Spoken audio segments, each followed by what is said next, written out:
പത്തനംതിട്ടയിലും കള്ളവോട്ട് പരാതി ഉയരുന്നു. വാർഡ് മെമ്പർ ഒത്തുകളിച്ചെന്നാണ് ഇപ്പോൾ ആരോപണം ഉയർന്നിരിക്കുന്നത്. വിവരങ്ങളുമായി സന്തോഷ് ചേരുന്നു. സന്തോഷ്, ഏത് പ്രദേശത്താണ് ഇത്തരത്തിലൊരു ആരോപണം ഉയർന്നിരിക്കുന്നത്? ആർക്കെതിരെയാണ് പരാതി? ലിബീഷ്, ഇത് ആറന്മുള കാരിത്തോട്ട് സ്വദേശി അന്നമ്മയുടെ പേരിൽ 6 വർഷം മുമ്പ് മരിച്ചുപോയ അന്നമ്മയുടെ പേരിൽ മകൾ അന്നമ്മ വോട്ട് ചെയ്തു എന്നാണ് പരാതി. ഈ പരാതി ഉന്നയിച്ചിരിക്കുന്നത് ഇടതുപക്ഷമാണ്. LDF ഉന്നയിച്ച പരാതിയാണ്. ഈ പരാതിന്മേൽ ജില്ലാ കളക്ടർ ഇപ്പോൾ ഈ പരാതി പരിശോധിച്ചുകൊണ്ടിരിക്കുന്നു. ഇതിന്റെ വെരിഫിക്കേഷൻ നടത്തിക്കൊണ്ടിരിക്കുകയാണ്. എന്തായാലും ഈ പരാതിക്കാർ ഇപ്പോൾ പത്തനംതിട്ട കളക്ടറേറ്റിലുണ്ട്.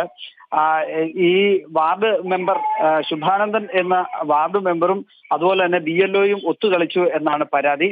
എന്തായാലും UDFിനെതിരായിട്ടുള്ള ഒരു പരാതിയായിട്ടാണ് ഇപ്പോൾ അത് വന്നിരിക്കുന്നത്. അതിനെ സംബന്ധിച്ച് കൃത്യമായി എന്തൊക്കെയാണ് നടപടികൾ എന്നുള്ളതിനെ സംബന്ധിച്ച് വ്യക്തമായിട്ടില്ല. കളക്ടർ ഈ പരാതി പരിശോധിക്കുന്നു. എന്തായാലും പത്തനംതിട്ടയിലും കള്ളവോട്ട് നടന്നിരിക്കുന്നു എന്നുള്ള ഒരു പരാതിയിലാണ് ഇപ്പോൾ പരിശോധനകൾ നടക്കുന്നത്. ലിബീഷ്, ശരി സന്തോഷ്. വീട്ടിലെ വോട്ട് പരാതി പത്തനംതിട്ടയിലേക്കും എത്തിയിരിക്കുകയാണ്. UDFിനെതിരെയാണ് പരാതി ഉയർന്നിരിക്കുന്നത്. വിവരങ്ങളാണ് സന്തോഷ് നൽകിയത്.